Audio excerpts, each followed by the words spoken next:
Episode 376 and a half of the Too Thick Pod, your home for all things sports, cards, and levity. I am Jeremy, joined as always by my son, the number one player in the game, Manny, and his proud, sad, happy, depressed mother, Reckless Courtney. What up, y'all? What's up? I'm pumped. It feels like forever since we recorded an episode, and it's been a week because we were in Vegas. We were in Vegas. You guys were running down the strip naked. It was crazy. Wild. The Reckless family is a wild one. I just want to point that out there. They're wild people. I couldn't hang. I still can't get my voice back hanging out with these guys. But we are here to recap the Mint, and they'll probably get into it about how their wild side let loose on the strip. I thought about before we get started, I thought about taking those guys that were hitting those clappers and seeing if PSA would grade them. But as they were hitting it, I was like, man, those corners are pretty messed up by then. So yeah, you were going to get I grabbed Manny's card because he was talking about getting it graded, and the surface wouldn't have graded well. It was very sticky. Don't know why. Don't know what's going on there, but very, very sticky from a Manuel. Manny, one thing that strikes me before we get into it is, you say that we're wild and you can't keep up. We were in bed most nights by 9 o'clock at night and up by 4 o'clock in the morning because we were still on Eastern time. So we're up at 4 o'clock in the morning sipping coffee. There's nothing wild about that. I think if anything, Courtney will agree that we showed our true age on this trip. So if you can't keep up with us, there's the early bird dinner, which me and Courtney are perfectly fine having dinner at 3, 4 o'clock. You are so much more less than, my friend. No, you guys were so crazy that Courtney fell in the bathroom on water. I did. I'm still suffering, dude. I'm the only person that goes to Vegas and breaks my hip in my hotel room. I wish it would. It should have been a much sexier than that sounds, but I literally just fell in water in the bathroom. I was brushing my teeth, and Courtney wiped out in slow motion.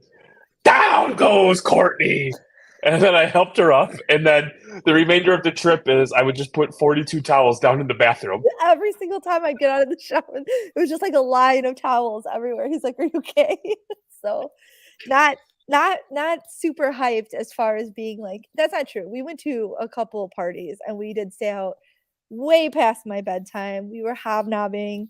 We were, drinking. I was doing shots of water, pretending to do shots of vodka. Veteran move. Move. Yes. Not me.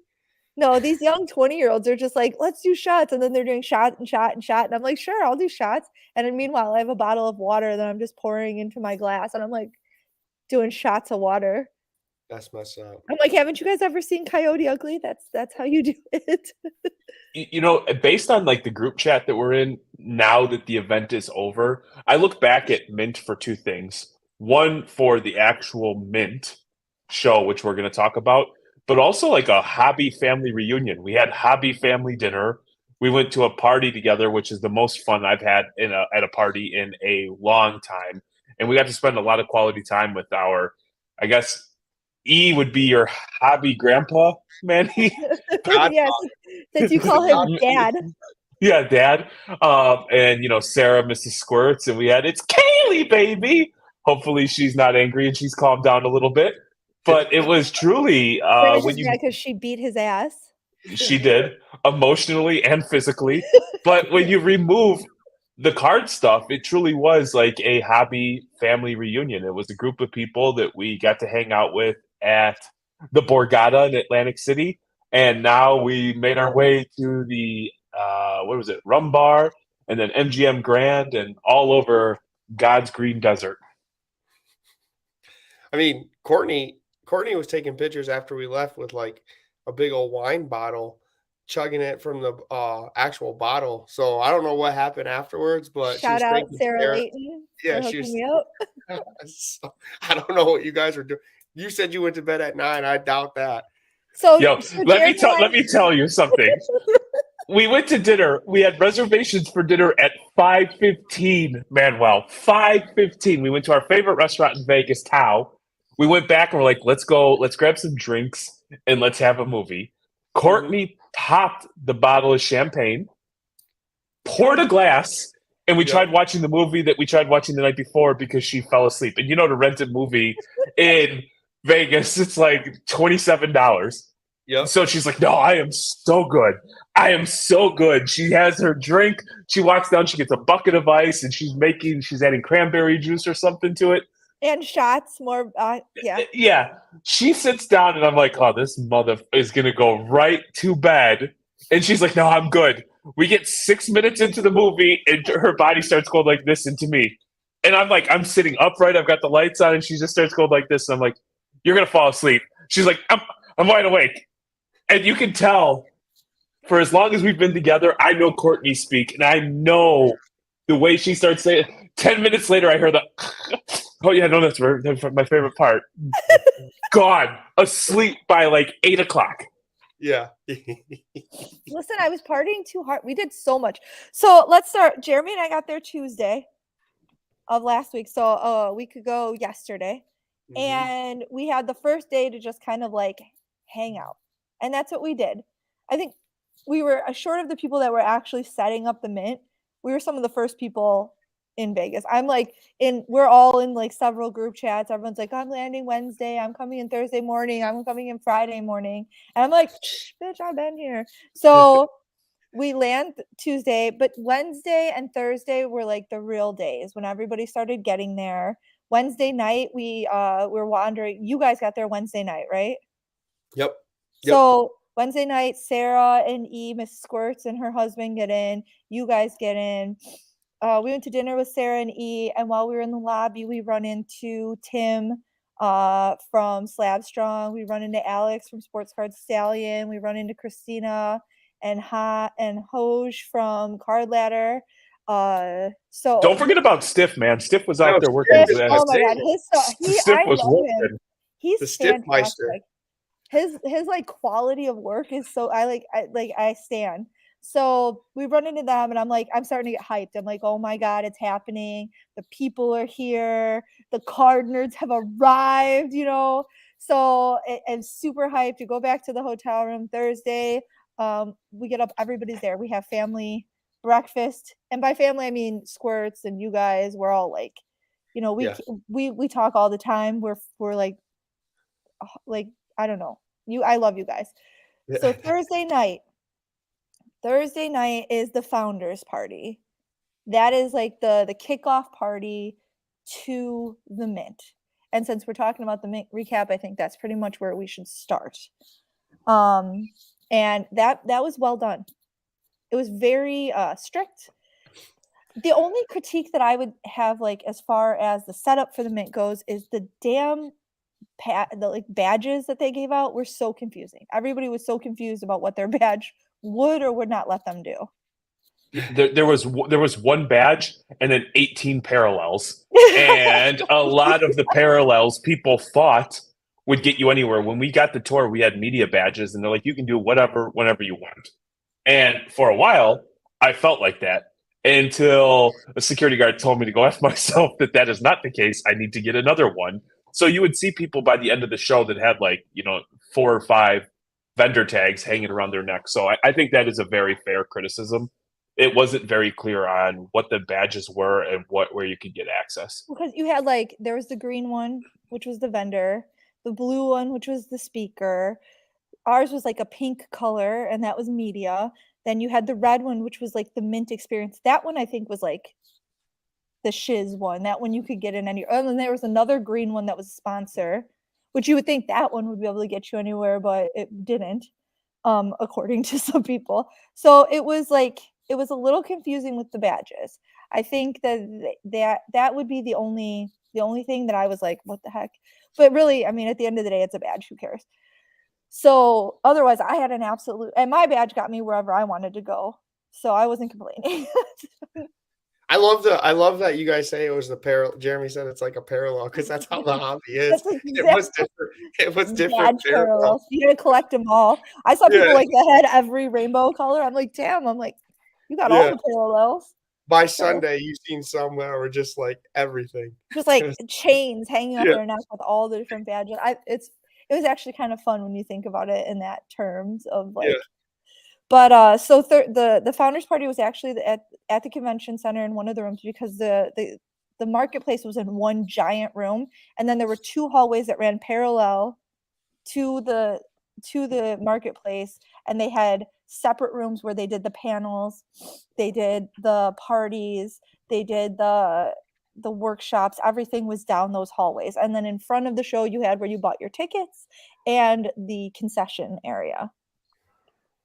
So what's wild is Manny attended the kickoff last year. We did not. I wasn't bullish on attending the kickoff this year. And if I would have had to pay for it, I don't think I would have gone. But fortunately for us, we were issued the media badges, so we went. So you were there from start to finish, Court. Talk about what you saw, what you liked about it, what you didn't like, if anything. So I have a totally different opinion on that. I definitely would have paid for the badges. I feel like this event was worth what I got out of it. And I think depending on your perception of everything, you could go either way. Obviously, Jeremy was, he might not have paid for it. I think once we attended it, he might have changed his mind. But in the beginning, maybe he felt that way. But the party was awesome.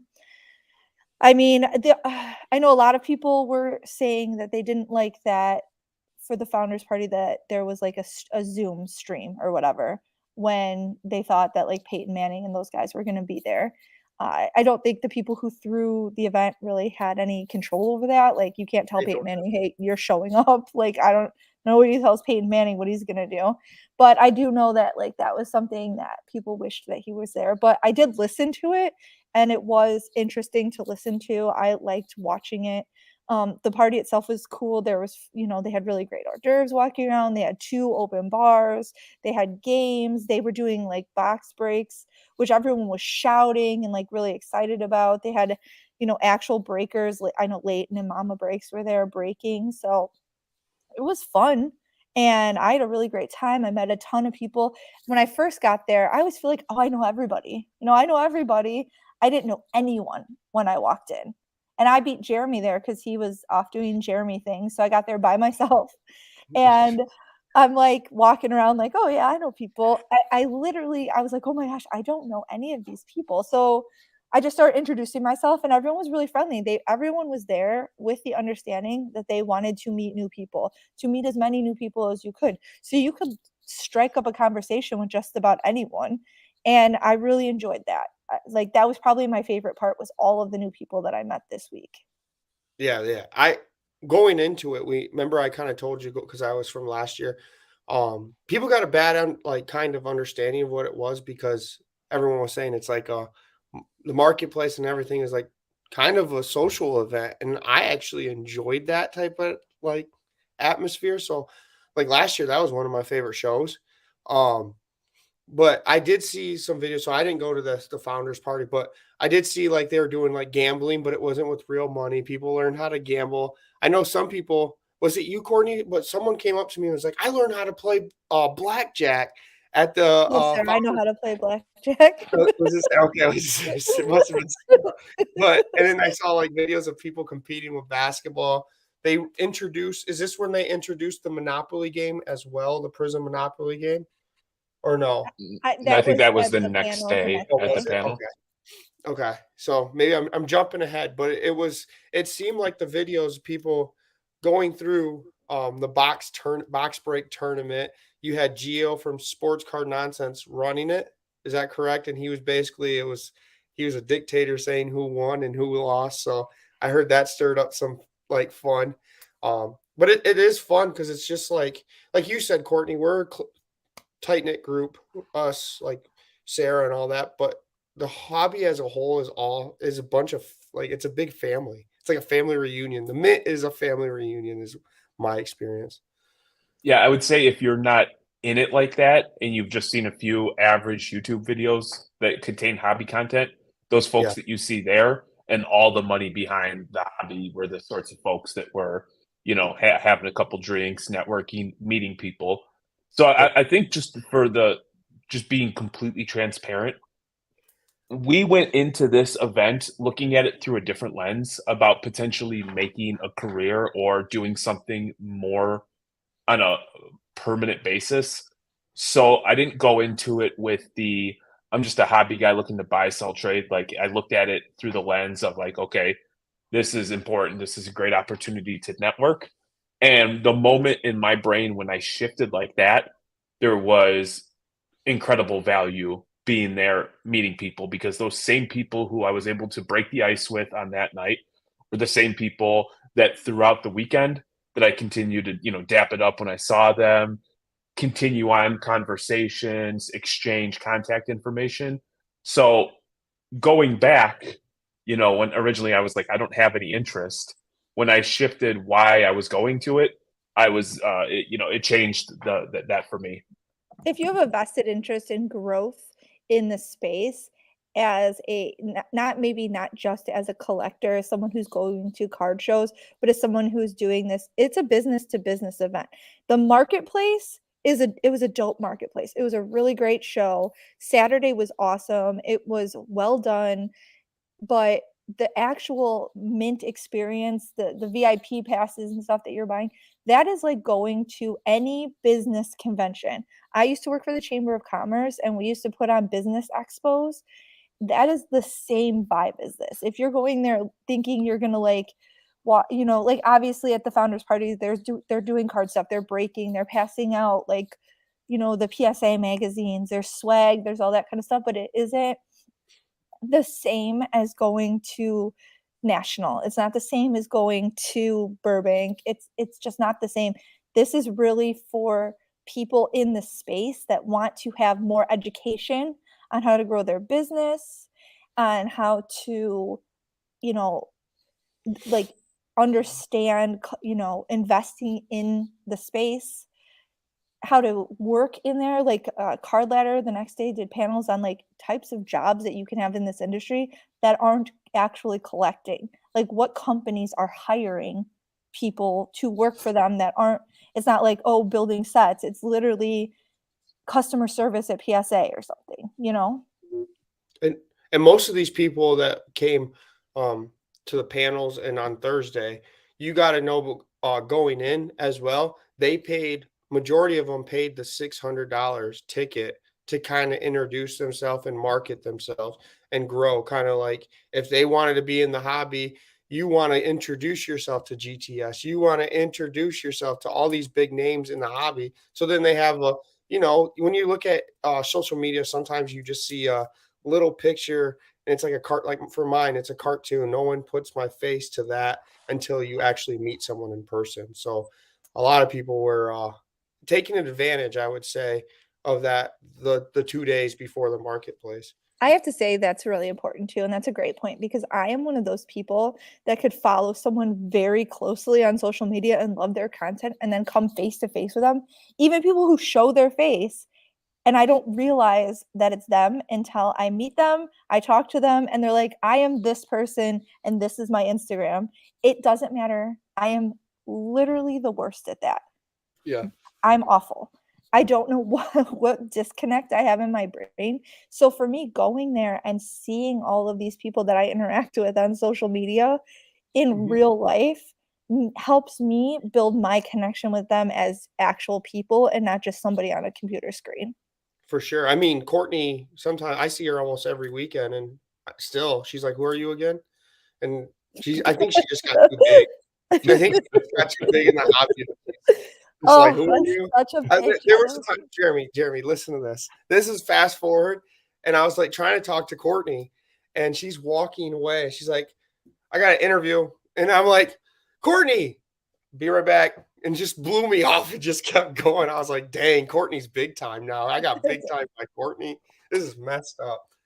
By Sunday, Manny, it wasn't just you. It was me as well. You need to be over at the Hit Parade booth at 220. You have to be over here for the interview at 2:30. You need to be here at 1 o'clock for this. You have to be here. And I was just like, yes, ma'am. Yes, ma'am.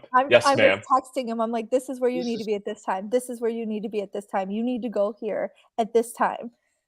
You So- took Did my I, boom- you when took you my texted boom me, away. when you texted me, Court, did I get where I was supposed to be? You did. You did what you were Huh. supposed to do. Almost blew if me that's the preferred method of communication. I'm just I do. I try to live up Just- to my obligations. Uh, So You blew me off. the party on Thursday was amazing.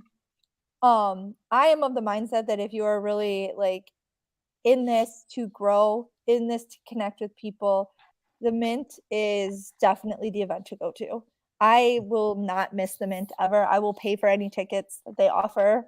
This is something that I found to be excessively beneficial to us, and I learned a lot.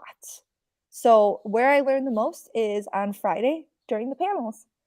Yep. And so it's kind of funny because my understanding, and again, I could be totally wrong. My understanding going into this thing was going to be that probably the panels for the most part and the kickoff party was going to be like more of a Courtney and Manny thing. And I was just going to go to the show and buy and sell trade cards. And if I happened to connect with people in chat, obviously I would do that. But I felt like that's how the show was going to shake out.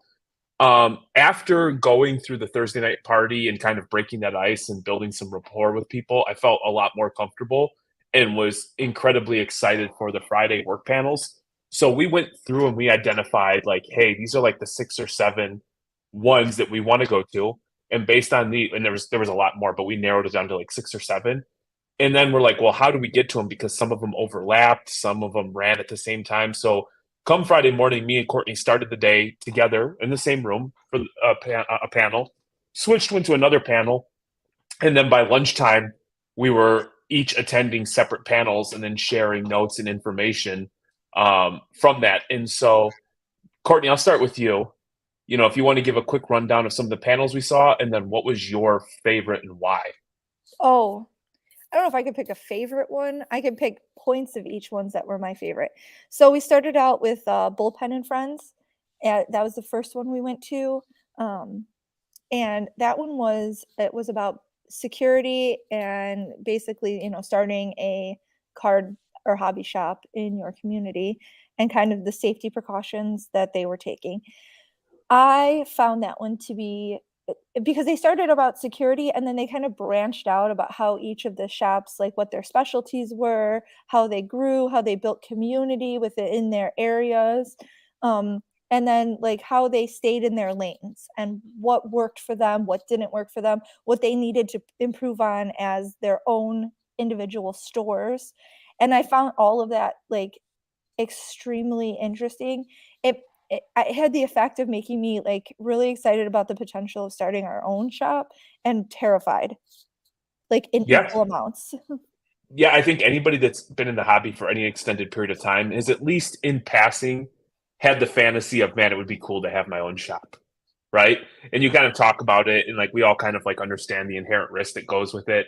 But then when you're in a room with people who are like-minded, who have either a stronger drive, more aspirations, less, but are asking questions, and you're talking with Bullpen LA, Columbia Hobby, AA Mint, A&N Sports, and they're just sharing everything from the good, the bad, the ugly.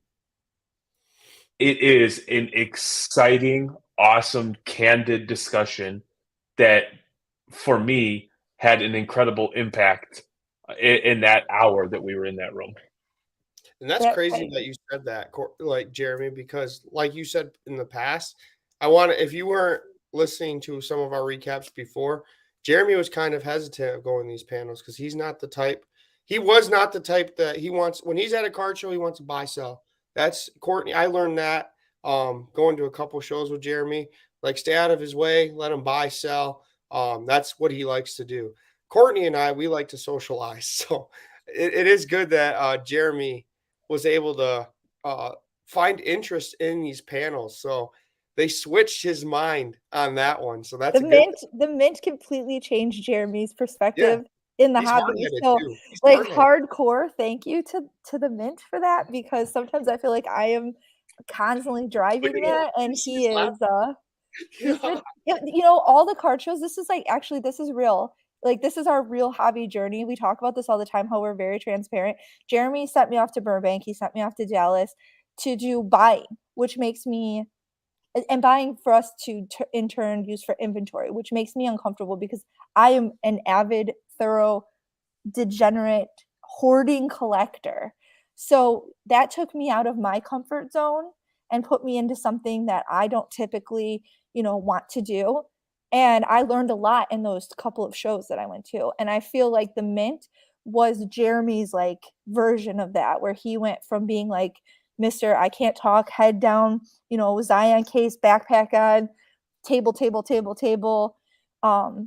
buy, sell, to, hey, making connections and, maybe stepping out of my comfort zone and just like introducing myself to somebody I don't know is not that terrible of a thing to happen. So we've had a lot of growth this past year.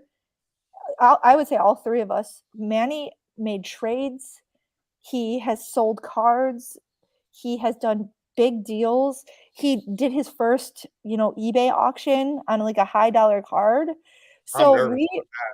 it's scary. It's scary, but that's like let's be real. That's the fun of this. We're all in this space, and in the past year, you could look back from where we started a year ago to where we all three of us as individuals are today, and we have all seen exponential growth in our own personal journey, and then collectively as a group of people who care about each other in this space. So I feel very proud of us. Yay, us. For sure. Courtney trying to hit us with a mic drop, and we haven't even gotten to the Yeah. damn event. We're not That even, was we're not that even- was that was very well said, Court. And it's Yeah. true because I am stubborn by nature. I like to be right. I don't mind being wrong, but like my arc of being wrong is like I need to be wrong, lick my wounds, and then come back gracefully. And just to be in the moment where like, hey, this is truly I'm enjoying myself. I want to be here. I want to be doing this. So I going from these panels to panels, and we went to Fanatics breaking the news. We went to money in the hobby, like, big time institutional money where they see the industry in 3, 5, 10 years. We did a candid interview with Mitch from Bullpen LA. Courtney went to working in the hobby, from representatives of Panini, PSA. I did the Panini Q&A. And I learned so much. And one thing that, rings true still now is community, man. It's community. The one thing I thought about is these people that are having success have these communities that are a part of. And then I'm like, wow, at some point they started the same way we did, and Reckless, where we had like, shout out 504 or all the Thicc. Like, it's a group of people who kind of have grown together, and you cherish that, man. These are people who 20 years ago didn't know each other, but because of pieces of cardboard, they're having a drink, sharing a laugh, having good times. So I will say I was poo-poo on the panels on the front end. I didn't think it was going to provide much value to me personally. I went in with an open mind, and it potentially is going to change our family's whole world. So I also wanted to talk a little bit about how impressive I found the Mint's panels in their like level of having women on panels. Not like a woman's panel that they set up at the butt crack that nobody goes to, but like an actual, like just panels where they're discussing hobby related things, and they just have women on the panels rather than making it like a point of having like a minority panel or something. You had Sarah Layton talking about breaking with Grayson from Cherry Collectibles. You had Mama Breaks and Kayla Collects. They had their own panel about the new generation of collectors, which frankly include a lot of women. You had Catherine from Magpie on the huge financial one. Christina held her own panel, and Sue's from CSG was on it. There were so many women active in this event, from, Lauren running it, like being one of the main people, like running the event. It was, to me, it felt amazing as a female collector to see all of these women in here just doing it without like it being a big deal, because it shouldn't be a big deal. And they weren't just like a woman there for the sake of a woman being there. These were badasses that could hold their own against anybody and probably smoke most of their peers and the fellas. And so it was to see that diversity across the board was, just a nice touch. And I will say, I want to make it be known that this event felt much more premier and prestigious relative to any other card show that anybody's ever experienced. It's not like the national. It's classy. You feel like if you went in to like one of the panels, and I'm not talking shit or anything like that, but you felt like, okay, I probably should have a sport coat on. You know what I mean? I probably shouldn't be, day drinking or some of the other stuff. It felt like a very serious in the sense of like everybody was having a good time and everything was light, but like this is serious. Like this is truly a space that's growing. Yeah.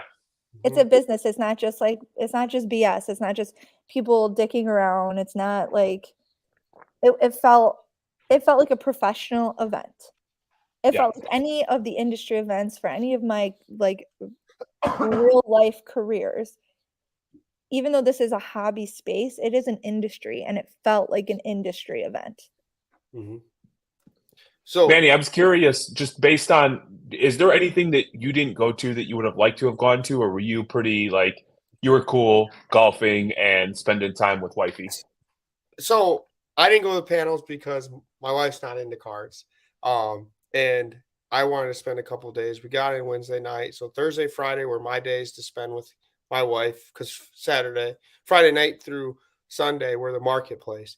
I did the panels last year, and like you guys kind of brought it up, and you guys kind of shifting into that might want to do it full time and go all in, right? So you have a different headset than I have. I'm still doing it like, I'm doing it like I want to meet people and grow, but I'm doing it as still like fun, So I was just like, yeah, I'm going to pass on the panels because if I was looking to start a job or start a card show, I would go to the panels 100%. But that's not the point of my hobby experience right now.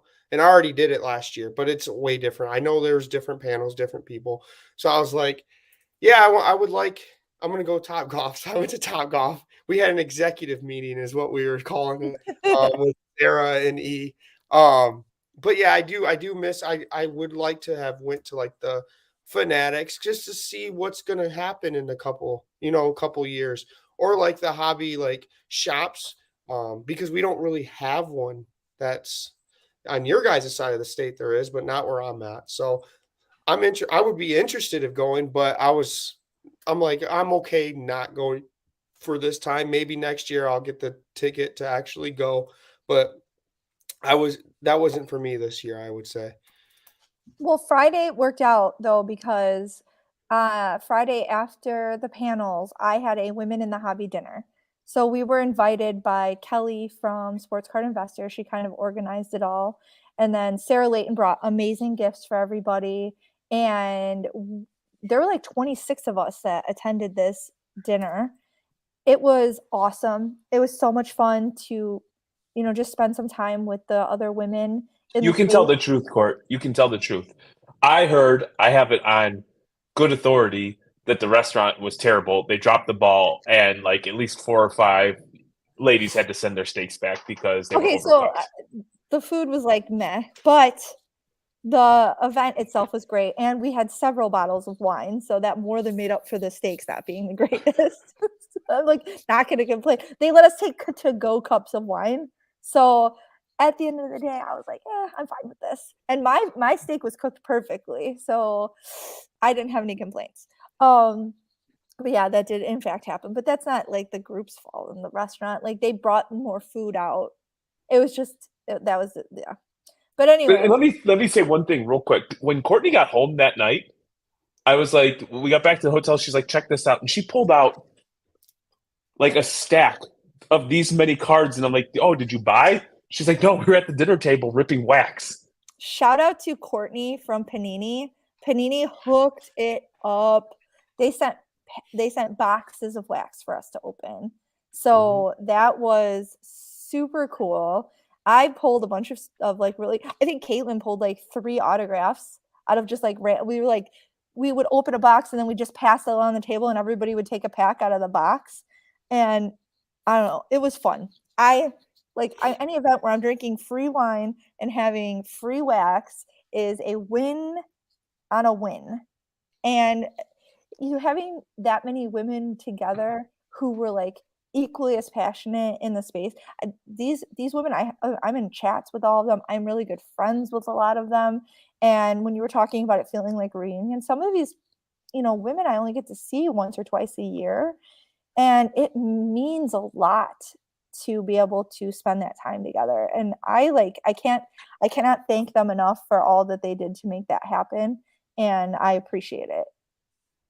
And shout out to Show Your Slabs and Slab Strong for like the chains that Sarah Layton brought us all. So I have my own like chain now with You're my right.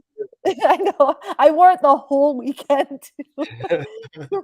I So walked I'm into the casino and people, because we stayed at like the Aria, not at the MGM, and there weren't anywhere near as many card people at the Aria. So I'm walking through the Aria with my chain with my like Justin Fields card, and they're like, "What the fuck is this broad wearing on her chest?"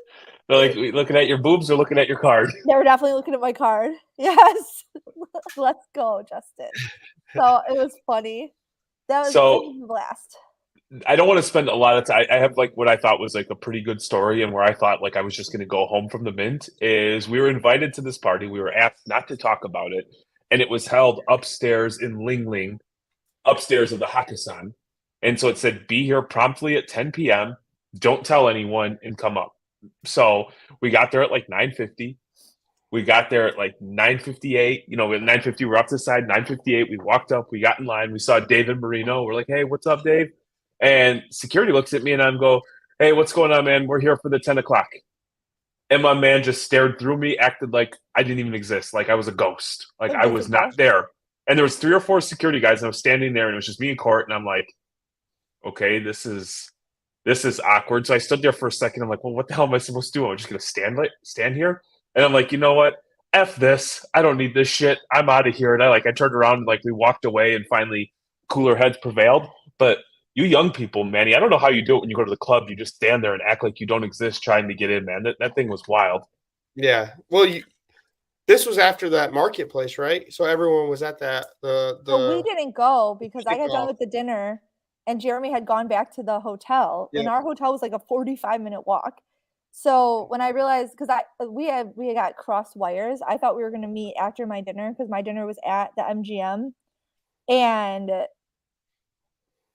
then we were going to meet at the show. But Jeremy just went back to the hotel. So I get out, I walk down to the show, and I'm like, "Where are you?" And he's like, "At the hotel room." There was no time for us to do, like, if he's like, "I'm going to shower and then I'll be down." I'm like, well, then I have to turn around and walk back and shower to go to that party and then walk back. I'm like, I'm not doing this. I'm like, I'll just go back. So we ended up not going to I spent like 2 minutes inside of the sneak preview. So luckily you went to that. So why don't you talk a little bit about the sneak preview? The sneak preview was actually Jeremy, you missed out. I didn't want to bring it up, but you missed out because deals were being had at the sneak preview because half the dealers were there, and those dealers were giving out good deals. So I know like Mrs. Squirts, I helped her out for a little bit. She sold a lot on Friday night, a lot. Like her booth was packed. I think I did a live video, and I think Courtney was there. And I think there was like 4 or 5 people. I snuck in real quick and kept walking, but it was packed. It was packed. I was surprised. And it was a social event. So if you had, that pass that everyone that you're talking about, the marketplace pass where you get everything, it was free drinks. They gave you a wristband, drinks, food. People were walking around with food. And it's cool because like you got butlers handing you egg rolls as you're trying to buy a card. It was, hey, I felt classy. I felt like Jeremy once. So Pinky up. Pinky up. So there was everyone was excited for the show, and it was just fun to talk to the people. This is when it wasn't as full, like it was packed, but it wasn't like the actual marketplace pack. So the dealers were actually talking to you like one on one. You got to meet them. Um, Most of them said, "Hey, come back tomorrow because I didn't bring everything." I got to know a couple of them, so it was good to go. Sorry, Jerry, if you were looking to buy cards on Friday. Yeah, I mean, I got a sense of that. I'm curious. I want to ask you, based on what you heard over the 3 days, how much of the dealer's behavior and the buyer's behavior adjusted or changed based on the fact that they were in Las Vegas and there was people clearly itching to go partake in adult beverages and gamble. So at Friday, everyone was happy. It seemed, you come to the party, it's like everyone's like, "Woo!" Um, Sunday morning, uh, everyone was hit hard. I think it was because of shout out Marino and them for throwing that party and cigar night with Cage. It took a toll on a lot of people. Dealers were walking in at like 9:30, 10 o'clock. I'm still Everyone recovering. everyone everyone was looking to deal though on Sunday because like I was telling you that they didn't want to take these cards home. I mean they brought them all here to sell. They didn't want to ship them back and some of them I talked to might have a gambling problem and we're all degenerates in the first place so they need to recoup some money. But it was funny how like when you go to a party and everyone, like right when you get there, everyone's like, "Yeah, we're ready to party." Well, on Sunday, everyone was like, "We partied way too hard. It's time to go." It was the best. Saturday, the marketplace was booming. Like there were points of Saturday where I couldn't leave the table because we were helping Sarah because there were so many people coming up to the table. It was so crowded, so busy. When you walked through the actual marketplace, there were so many people. It was like packed like any card show that you go to. And everyone I talked to said that they did really, really, really well Saturdays on sales. If you priced your cards right, because If you price your card. Yeah, dealers on Sunday were complaining, and I looked at their cards, and they're 2x your cards, and I'm like, Yeah. well, that's They're why like, you well, didn't sell. you're nowhere near comps, sir. I get that you need to like make up your cover, but you would sell more if you priced these properly. Exactly. That's every card show you ever go to. People do that. But you had Panini that had like an actual freaking NASCAR like set up. They were giving out free packs of NASCAR. We got 2 packs of NASCAR cards, and I don't collect NASCAR, so Steven's like on I don't know, looking them up the other day, and one of them was worth like one of the cards from the pack. There was 3, like I think we got 6, was worth like $50. Mm-hmm. I was like, damn, we got a $50 card for free. I know, Topps had a great booth. They did the buy one, take one from kids, of course, or take one, leave one for the kids. I saw they had virtual reality at the eBay table. Whatnot was doing its crazy thing like it always does. Yep. There was Jeremy heard VR and ran over there. He thought it was something else. I can't. I get so motion sickness from VR. Well, I can't do it. I saw Jeremy with the VR going like this, and I was like, "What are you doing, Jeremy?" He's like, "What? Nothing." And then he put it back real quick and walked away. Yeah, Mrs. Squirts gave Card Collector to a stellar deal. He Shout out to him too, because we passed him in the hallway and he went back and I believe gave her more money when he had absolutely no obligation to do so. He felt like when he got back up to the room and went through all the cards, he felt like it was such a great deal for him. He wanted to make sure that she got compensated a little more. So I think that like that's the kind of stuff that you'll never hear about that should be highlighted more. And I hope that that doesn't create any issues speaking on somebody else's business. I just think that that was just in good taste. Yep. That I was honestly surprised too, because you don't hear that kind of stuff. And again, it's not, I feel bad because it really isn't our business to say, but like that was great of him. So yeah, he deserves the flowers of whether he wants them or not. I'm giving them to him. So good job, Ryan. Yeah. So we get to the marketplace on Saturday. I am ready to rock and roll. And I ended up we maybe spent like what, 2,500, 3,000 bucks, Courtney, and that was it. And that was the extent of our buying for the show. Manny, I felt like if you would have been an angel on my shoulder or just following above my head, you would have been proud at the way that I networked and how well I represented not only Reckless Cards, but more importantly, the Two Thick Pod. Yeah, so it was funny because at the marketplace, I would walk around and I'd see you at a table. And Courtney, we said it before, but he meant business on Saturday. The dude went back to straight. I don't know if he was just blowing me off, but I was like, Jeremy, and you could tell he was just like not. You know how he is. He's like, I want to hi Manny, but I want to get back to these tables. That's what he was. He did that to me. I was walking around with our friend Alex. We're walking around. I was with Alex too. I'm like, oh, there's Jeremy. Different Alex. This is Alex from Vegas, not Alex from Michigan. And I'm like, oh, there's Jeremy. And he like looks at me. He looks at us and he goes like this, and then he just turns around and walks away. I'm like, this motherfucker. Yeah, that's how he is. During a card show. I do. Hey, sorry to interrupt real quick, but I feel like you guys would answer this really well, being dealers and comping cards all the time. So do you feel that the latest comps are on the cards value, or does rarity play anything in the evaluation? I think both matter. I think rarity and what's available plays a huge role in how a card is going to be priced. I use comp is just as like a reference. Like that's a place for us both to start.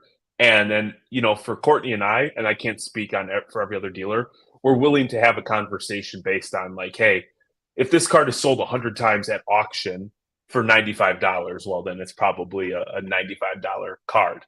But if the last comp is 2.5 years ago and the player has 10x in production or his overall index is up, and there's not a lot available, well, then that becomes a different discussion. One thing that I find to be incredibly frustrating is people who will die on the comp sword when it's advantageous to them, but the minute you use the same logic and turn around on them, all of a sudden it doesn't work, and that's not right. So the way we look at it is we're willing to have a conversation. If you think that our card should be a different price based on whatever criteria and information you provide, then we're gladly willing to have a discussion. And very rarely, unless it's something rare or something that we feel incredibly bullish on, typically we'll come up off our number if it makes sense.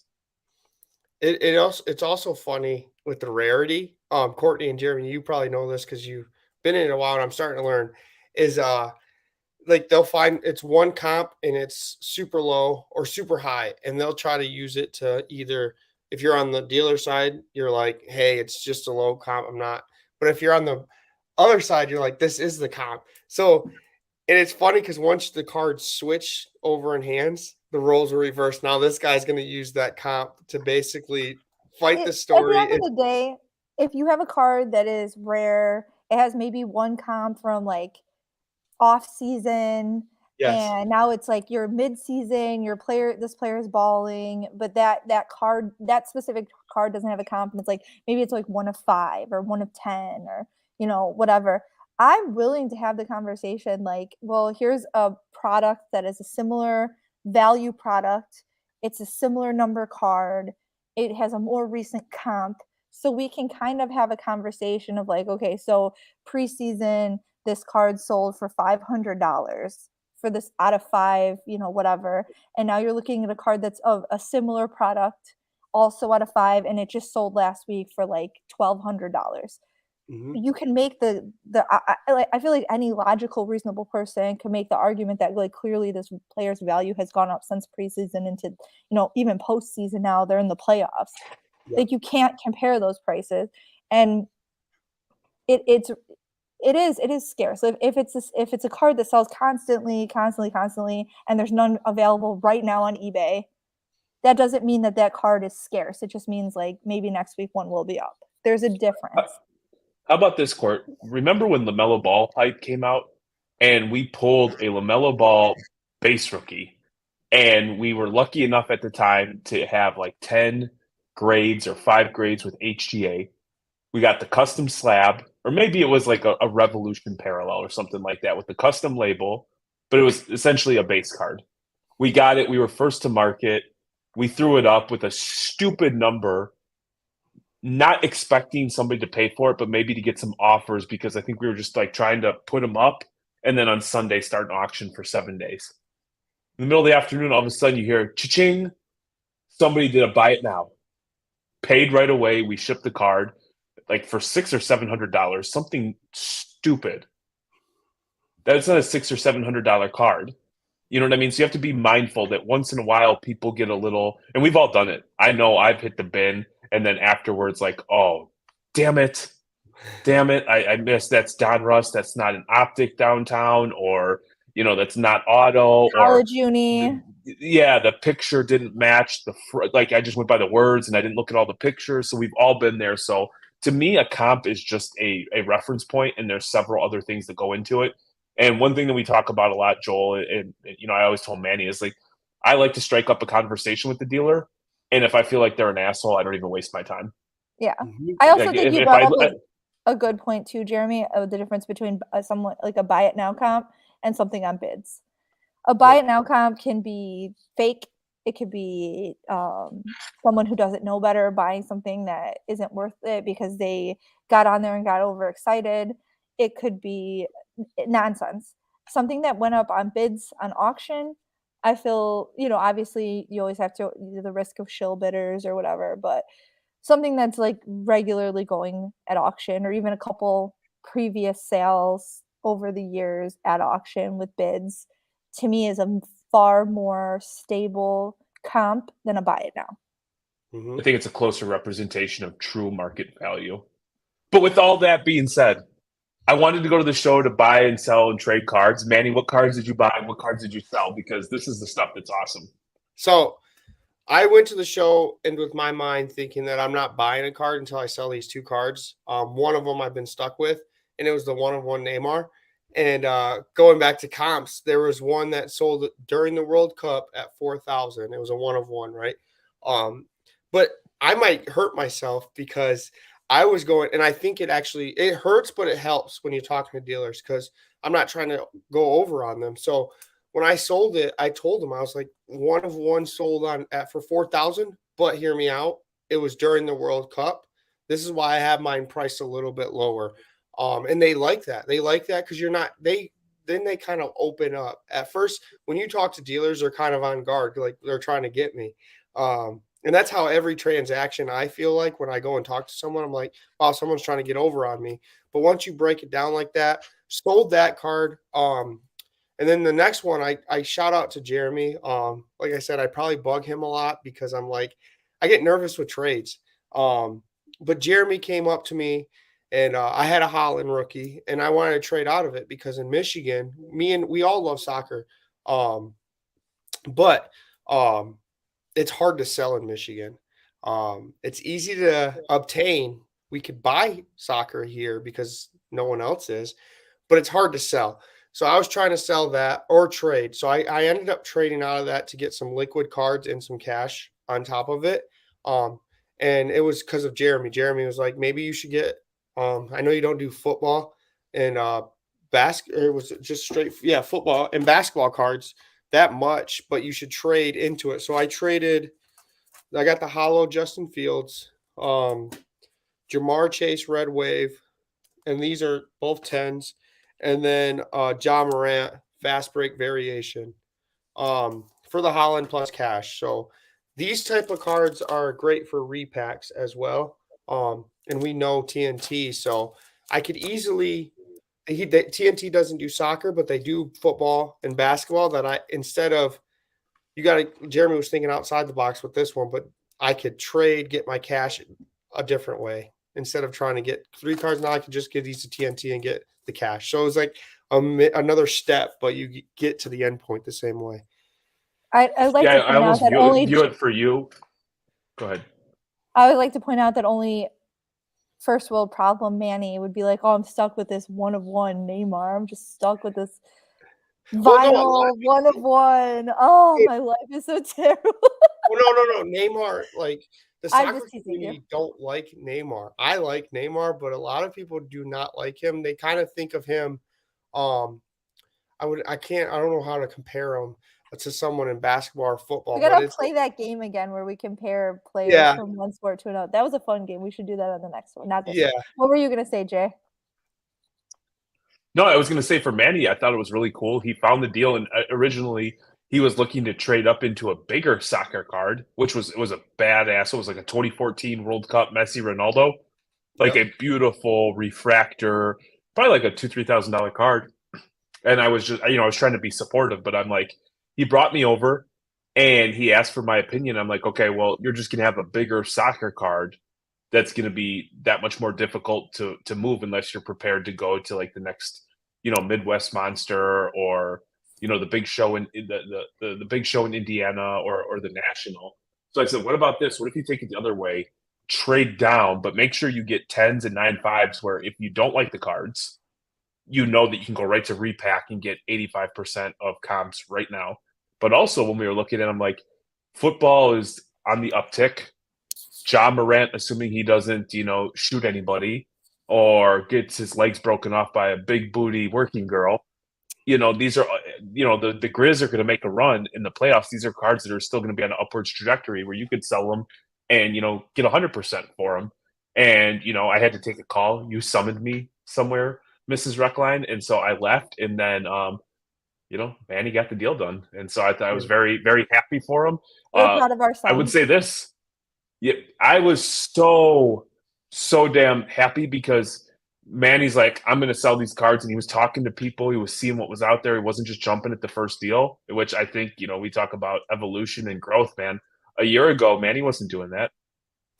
No, I wasn't. I feel like this show I was a little bit better. Like I was determined on selling these cards because I wanted to buy. So I did buy my Neymar one or Nomar 1 of 1. Shout out Leighton. And I used the cash that I got from the trade for trading down. So I didn't even spend a dime on a PC card. So That's awesome. Now I could sell these cards and it's all profit. Congratulations. That's a really Thank you. I'm so proud.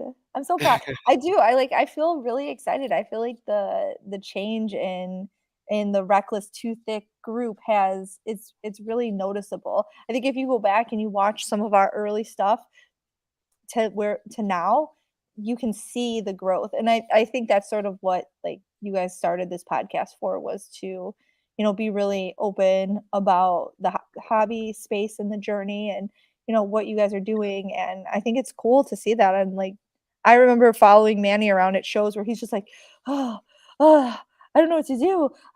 Jeremy's not here. We got to go find Jeremy. And now you're on your own making, 4-figure deals and turning them into PC cards that you love, plus having liquidity in cards that you don't necessarily care that much about and you don't feel bad seeing sold.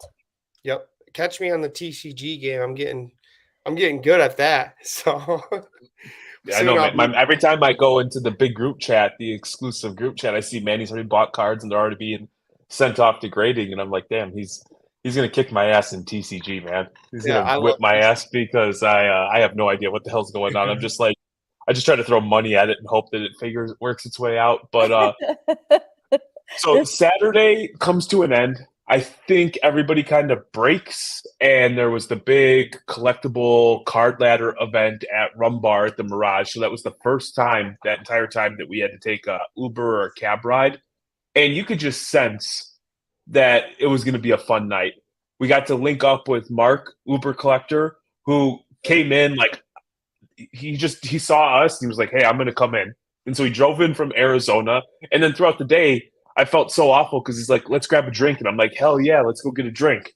Well, it went from 9 a.m. in the morning to 5 p.m. like that.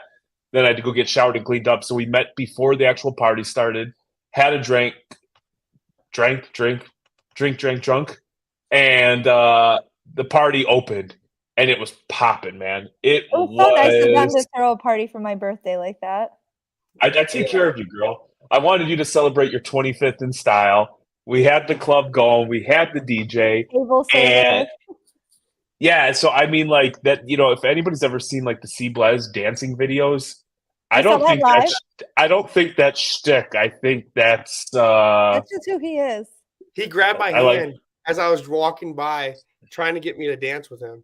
I was like, "Please get me cute." That He is- literally hey, grabbed my hand and he was just like wants pulling to me. dance, guys. He just wants Yeah. to dance. Let him. Actually, like it was so funny because watching Blez, like I never had opinion about Blez one way or the other. Like, but watching him at the party, I actually like I found him more endearing than I thought I would. So there's that. You could say he's the same in real life. He And really is. this, He just doesn't. I don't know. He's just like he's a vibe. I guess he didn't. yeah, I thought I would find him more like I don't know, maybe annoying, but he was just like he is who he is. I can't hate on people who are who they are, you know? So just to put a bow on that, as me and Courtney left with our Uber at like 2 o'clock in the morning, we get to a red light and we're getting ready to make a right. And there's somebody hold a video and you just hear loud ruckus and screaming.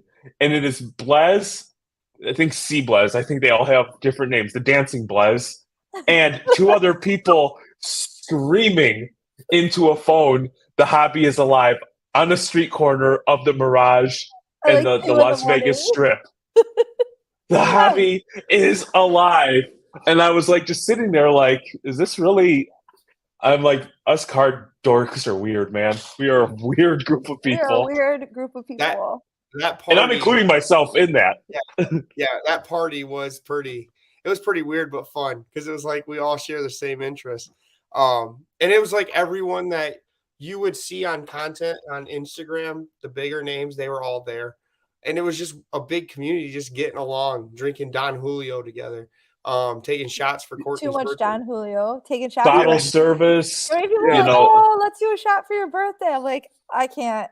I'm gonna die. I had 4 cigars. I thought I was gonna die the next day when I was trying to talk. I And I had was like, one. I had one. I'm I'm like, still there's like, nothing. I'm still recovering from it, from the 4 cigars. I I'm do flying want home on the airplane, like cough, like trying not to cough. And the people next to me are like looking at me like I'm germing them up. I'm like, I smoked too many cigars. I sounded like an old lady, like the bus driver from like The Simpsons. yeah. Get out on the bus.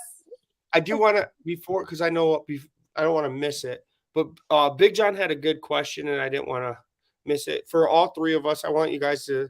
What's a company that stood out for each one of you guys? And if you want to go, Jeremy, and then Courtney, and then I'll go last. I So think we all first off, have a different one.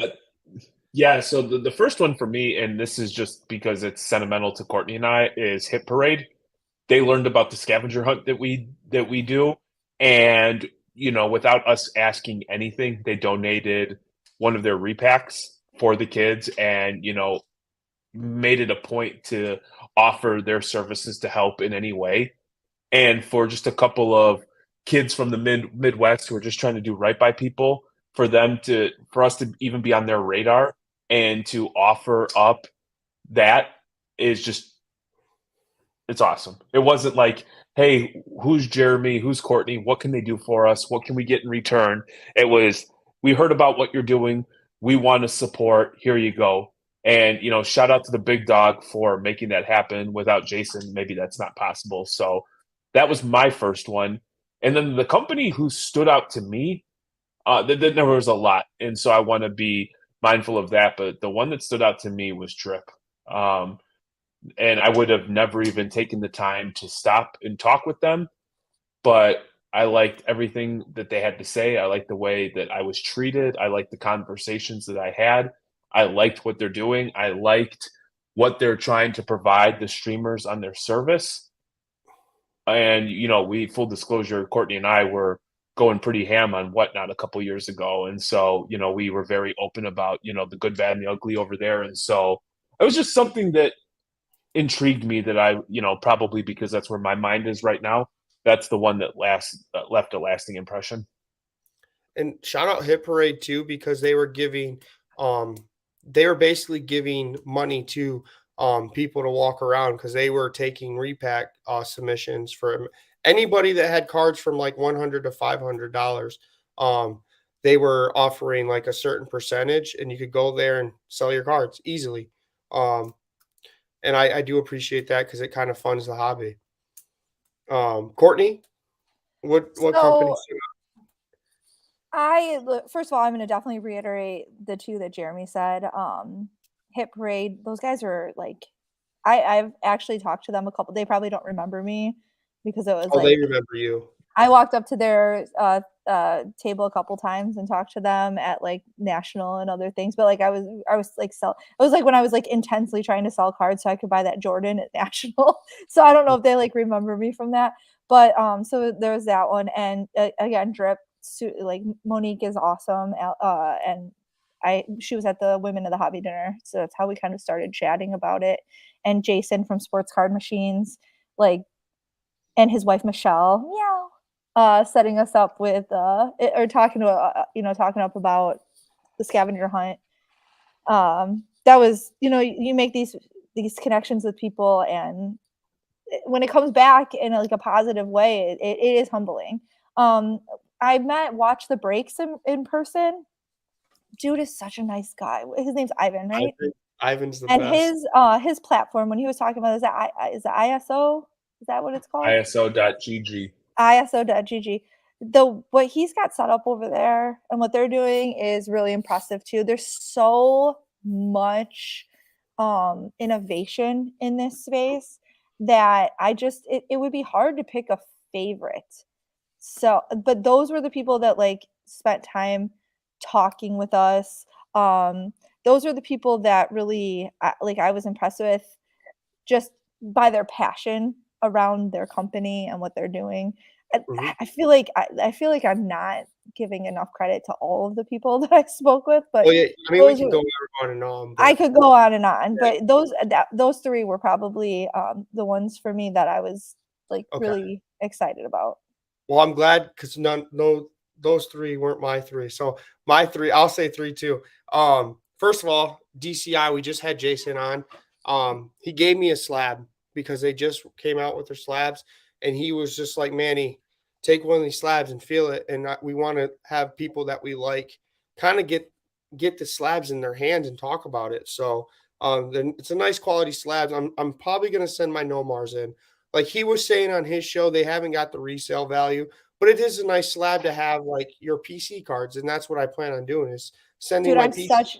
I'm such an asshole because they are gonna grade my card Yeah. like from the Oh best yeah. about Card Fanatic, and And you didn't say them. I No, I'm know joking. I told you I can't. I Gotta- feel like asking for a favorite is like, what's No, your no, favorite kind of chocolate? Like I no, fucking love no. all chocolate. Next, While you're giving Jason his flowers, can I tell you this?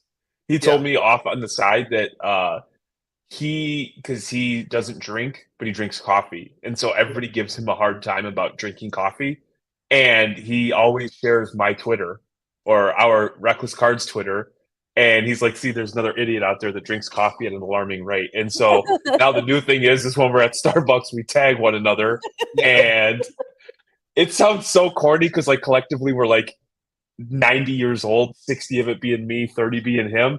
But the fact that I've got a coffee buddy out there in Dallas just tickles my heart. Yeah, and And then Jason there. from Rare Edition let you back into the show too. So like everybody just Oh, yeah. go Yep, ahead. and then the owner, Big Sexy is what he goes by on Instagram, invited us to come.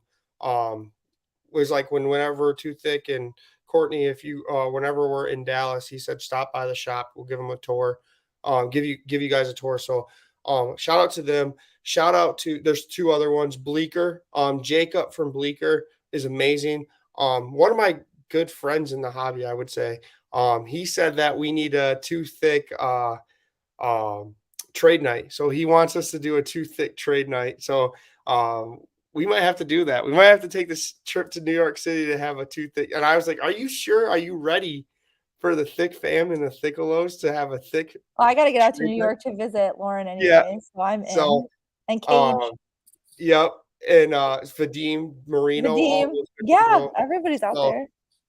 and then lastly, I want to give a shout out to Israel from Pristine Auction because I met him like briefly through the show on Saturday. Someone in Alex, I think Sports Card Stallion, or someone else introduced me to him. Met him briefly, said hi. I met Manny at the party. He came right up to me and was like, "Hey Manny, how's it going?" Blah blah blah. And we talked for a while about Pristine.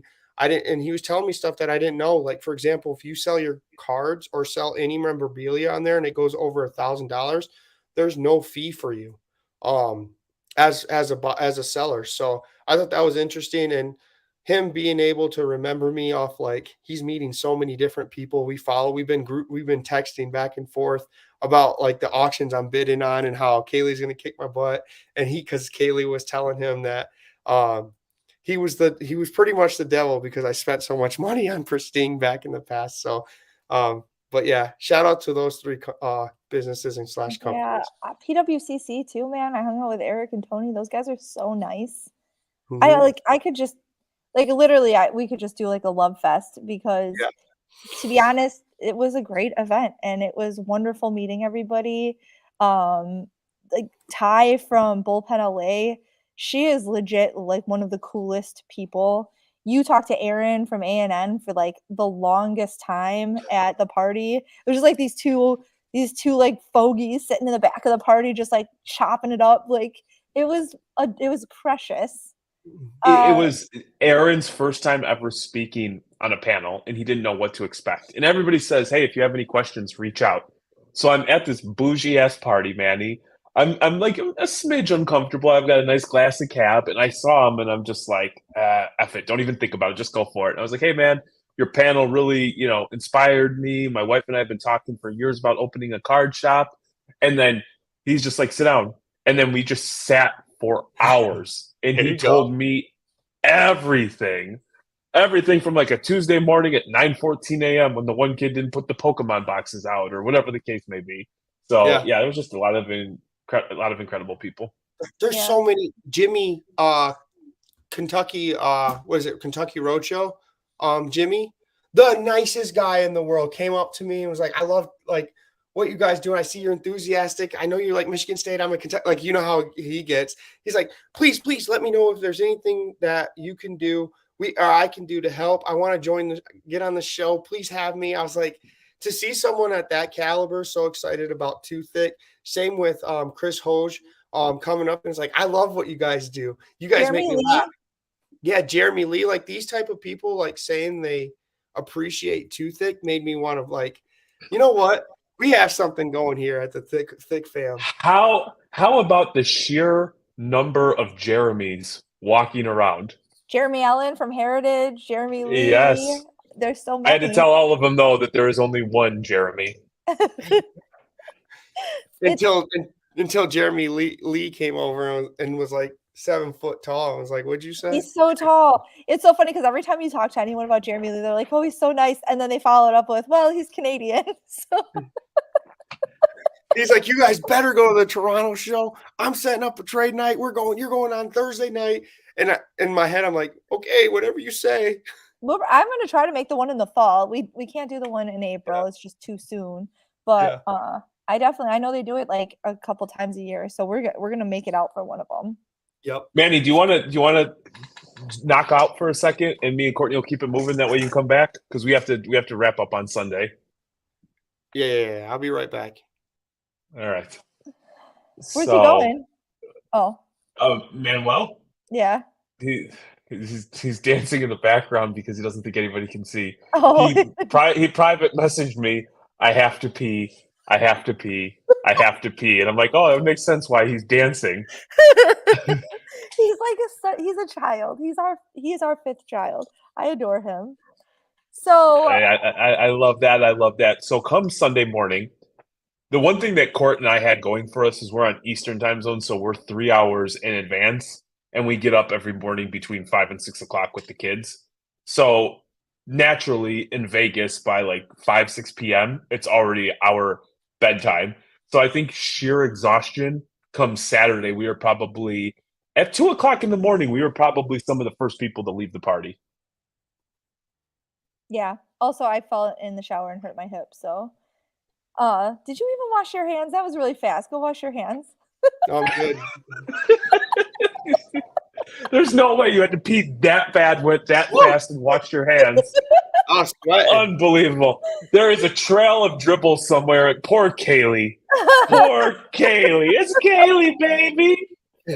So, Manny, I was just saying that, the one thing Courtney and I had going for us was we're so tired by the time 10, 11, 12 o'clock rolls around that even if we wanted to stay up and party with the youths, sheer exhaustion just won't allow it. So So come Sunday morning, it was 6 o'clock, and we were having our coffee. And the game plan for that day was to go buy everything from everyone.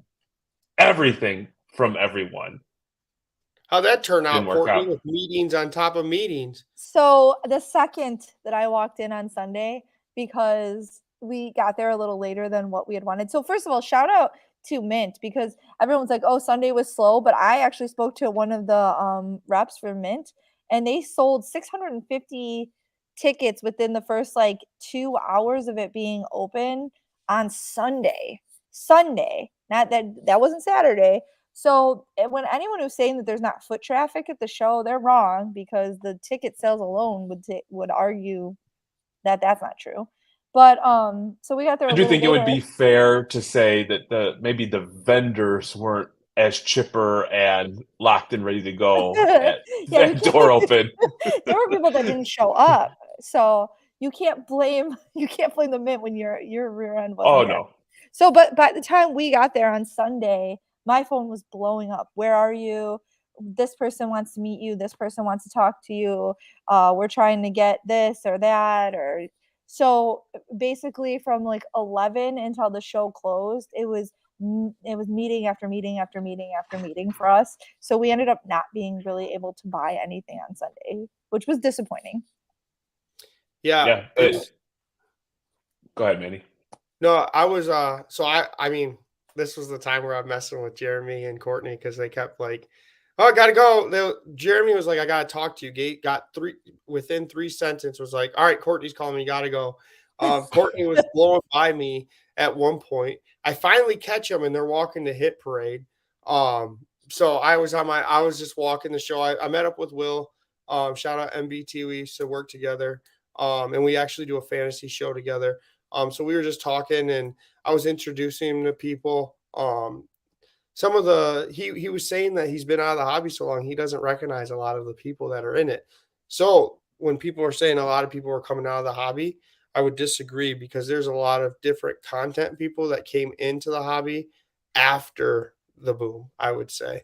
Like, for example, Dr. Collectible, he's killing it. And he's been the last couple months is like when I first like seen him on the scene, and he's a worker. I met him at Culture Collision. I think yeah. We went out to dinner. I Yeah. went out to dinner with him and Tim and Nikki, and he's just genuinely the nicest guy. He's so sweet. Like I can't even like I feel like that sounds like I'm like diminishing him in some way. He's kind, he's passionate, he's genuine, just the nicest guy. Yep. So it was nice on Sunday. Check out Reckless Cards YouTube. Yeah. This interview actually just dropped a couple hours ago. Yeah, we recorded with him a couple weeks ago, so I'm glad that we were able to drop that. Yep. And like I said, like there wasn't like Courtney, I would say it wasn't as much foot traffic because Saturday and Friday were crazy. And I think people had to get their planes because a lot of them left on Sunday. Yeah. But it was a good opportunity to buy. A lot of the dealers some of them were wrapping it up because like had to get their plane, had to get to their plane. But I think people thought it was empty because of that. Vendors trying to leave, people are leaving. Some people have their suitcases walking around, but there was foot traffic there, I would say. And majority of the people there were out until like 3 a.m. the night before because Manny was out at 3 a.m. eating White Castle. I would be absolutely remiss if I didn't bring this up, and I know it's a little out of order, but Saturday from approximately 10 p.m. Eastern till about 2 a.m. Eastern Sunday morning when I left, I was in amazement in how Manny worked the room. And going up to that, I was giving him a grip load of shit because I was like, man, I'm the one that's buy, sell, trade. You were all the panel, yada, yada, yada. Don't worry, I'll do all the networking. Manny got done in 4 hours, what might take me 6 years to do. Manny went from person to person to person. He's like, you know what? Call your mom. Call your mom right now. Tell her to like the podcast. It's her favorite podcast. You're going to be a guest. You next. Cool. Boom. And I was like in amazement watching him. Like, how does he do that? Like, I feel like I have to build some rapport. They're going to think I'm a complete scumbag if I try selling them something right away. And Manny's like, boom, boom, boom. Cocktail waitress, I don't care. I'm the host. I'm your favorite podcast. And he was just getting stuff done. But he was doing it in a way where they're like, oh, we like Manny. He's great. He's awesome. And I'm like, what the hell is going on here? It's almost like Manny recognized that he was at a networking event, so it's okay to talk about what you do within the space. Yeah. Well, hey, I told Jeremy was giving me crap. Jeremy was giving me crap because of the panels and everything. And I was like, just watch me work Friday, Saturday, and Sunday. And I even have a picture. Granted, he didn't work Friday, and granted, he didn't work Sunday, but, Saturday night for 4 hours, he did put in some work. Yes, I did. You were never around. You were on meetings, so you don't know what I was doing. But I even have a picture. Yeah, I know what you were doing. You were confusing the shit out of everybody, trying to have people jump on to do interviews on dates and times when it wasn't their turn. So you were creating confusion. Yeah. Oh well. Hey, when I talk to a lot of people, when I talk to like 150 people, we got guests for days now. As long as they show up on the right day. Exactly. If they don't, we're sorry, Doc. Don Julio. No, but this is, I think having a community or group of people that you work alongside or work with or that can help you out is great because collectively we all have different strengths and weaknesses. And when we work together, it's advantageous for all of us. And it was pretty damn awesome. So in all seriousness, I was just sitting there and I was telling Courtney, I'm like, Manny is in his glory, man. He is absolutely crushing it. Absolutely crushing it. If anybody walked in, Manny was talking to him, and clearly a very popular and well-liked guy in the hobby. So I'm lucky to be his assistant. Manny he's a good guy. Thanks. But I'm the assistant. But we might even talk about we might have C Bless come on. I talked to him. He pulled me in the dance floor. See if he remembers. He was pretty drunk. He pulled me in the dance floor and danced a little bit. I was like, you want to be on too, Thicc? Yeah. So you might be on There too. may or may not be a video of him screaming "The hobby is alive" on the corner of Las Vegas Boulevard at 3 o'clock in the morning. Videos of a lot of people within the space doing some stuff that they would be really sad. I showed you the picture, but there's a picture I took of some very prominent person in the hobby. Everyone knows of him, and him on his phone, he was had too Thicc on the his Spotify. So I'm not going to say who it is, but it's very prominent, and he might be on the show. Maybe soon. So let's go. I think we have gone well over our allotted time, and we could probably keep talking for days about this because it was truly a spectacular event. Great job to everyone involved who put this together. IMG, Collectible, Blake, Lauren, all you guys out there. Marino, you guys are fantastic. We appreciate you. Yeah, I got I do like special shout out to Lauren and Marino because those are the ones that I talk to. And Marino is the best. I love Marino. That dude was fantastic. Yeah, he DM'd me. He's like, don't talk bad about me. And when he saw our live going on, do not talk bad. I'm like, I would never talk bad about you. He just got his own bagel now from Bagel and Wax Shop. So it's called the Deem. Where is my bagel? Yep. We have beef because I wanted a bagel. Where is my bagel? Right now, I'm too thick. Vadim. No, oh boy. We do not want to fight the alliance. Nope. I'm not scared. No, Bring it on. No. Sorry, Vadim. I'm sorry for asking. You're a wimp. I have beef. No. Don't worry, Vadim. Don't worry, Brandon. I'll knock some sense into her when we get upstairs. The alliance stands strong. No, appreciate everybody tuning in for this long, drawn-out thing. It truly was, though, man. It's all about community. It's hanging out with, people that you love and care about.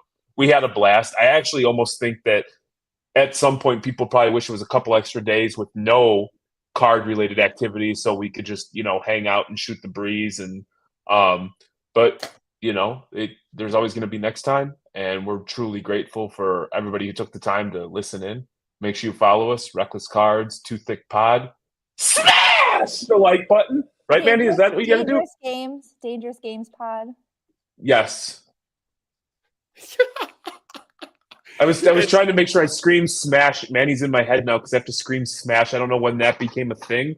And so I got ahead of myself. Don't unsubscribe to Too Thick, unsubscribe to Reckless, and just go to Dangerous Games. That's the only thing that matters. As long as you go there, you're going to be all right. There you go. There you go. And I hope you guys enjoyed your hobby release. We appreciate it, fam. And until next time, we'll have a special interview. We record it tomorrow and it'll drop probably later this week or early next week. So hope you enjoy it. Let us know and we'll talk soon. Peace.